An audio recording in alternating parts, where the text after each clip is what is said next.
Review novel Bumi Manusia. Buku berjudul Bumi Manusia yang ada di tangan saya ini merupakan hasil karya dari sastrawan besar kita, Bapak Pramudia Anantatur. Buku legendaris ini lahir ketika Pak Pram sedang menjalani masa pengasingan di Pulau Buru pada tahun 1975. Buku ini merupakan seri pertama dari tetralogi Pulau Buru di samping buku Anak Semua Bangsa, Jejak Langkah, dan juga Rumah Kaca. Buku ini juga sudah difilmkan dengan judul Bumi Manusia dan juga sudah tayang di tahun 2019 kemarin. Awal pengenalan saya dengan buku ini pertama kali melalui film tersebut. Saya sendiri sudah membaca buku ini sebanyak 2 kali dan kesimpulannya, buku ini sangat-sangat luar biasa. Buku ini termasuk salah satu karya buku yang pernah dilarang di masa Orde Baru, bahkan di masa tersebut karya-karya dari Pak Pram semuanya pernah dibakar dan juga diberangus habis. Bahkan saya pernah dengar juga, jika seseorang membaca buku ini di masa Orde Baru, maka ia bisa dengan mudah dikenakan hukuman pidana. Hal ini tentunya sangat berkebalikan dengan yang terjadi di masa sekarang. Buku Bumi Manusia ini justru menjadi salah satu bacaan rekomendasi program sastra masuk kurikulum oleh Kemendikbud. Buku ini mengambil latar cerita di Hindia Belanda pada akhir abad ke-19.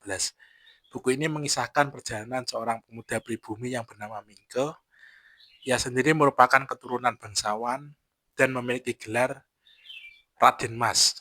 Mingke sendiri merupakan salah satu siswa HBS yang ada di Surabaya. Jadi sekolah HBS itu merupakan sekolah elit untuk golongan totok Belanda, Indo, keturunan bangsawan maupun pribumi. Mingke sendiri pada awalnya sangat mengagumi yang namanya modernitas dan budaya Eropa. Mingke juga sangat menaruh perhatian pada adanya diskriminasi dan kesewenang-wenangan Belanda akan masyarakat pribumi pada saat itu. Novel ini menceritakan perjalanan dan petualangan kisah cinta Mingke dan Annelies. Dalam perjuangan petualangan Mingke, ia juga dipertemukan dengan seorang tokoh sentral bernama Nyai Ontosoro. Ia merupakan seorang gundi yang sangat dikagumi karena kepiawaian dan kepintarannya dalam berbagai hal, utamanya mengelola perusahaan besar yang dimiliki oleh Nyai Ontosoro.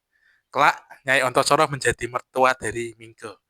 Bersama Nyai Ontosoro atau Sanikem, Mingke berusaha melawan pengadilan kolonial. Meskipun pada akhirnya ia akan kalah. Mingke melawan pengadilan kolonial melalui media surat kabar yang ia tulis bersama dengan beberapa rekannya. Di akhir cerita, kisah cinta Mingke dan Annelies berakhir dengan cukup tragis. Keduanya dipisahkan oleh hukum Belanda dan Annelies akhirnya dibawa ke Belanda untuk mengikuti wali kakak tirinya yang bernama Maurits Merima.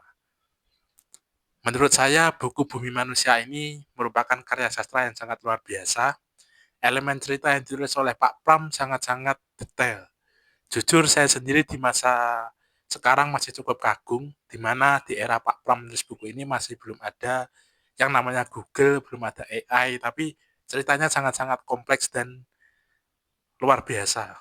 Saya sendiri sangat merekomendasikan buku ini, bahkan rasa-rasanya buku ini harus dibaca oleh seluruh warga masyarakat Indonesia, khususnya para pemuda. Sekian review singkat buku ini. Sengaja saya tidak mengupasnya terlalu dalam, tentunya agar teman-teman menjadi penasaran dan segera membaca buku Bumi Manusia ini. Demikian, terima kasih.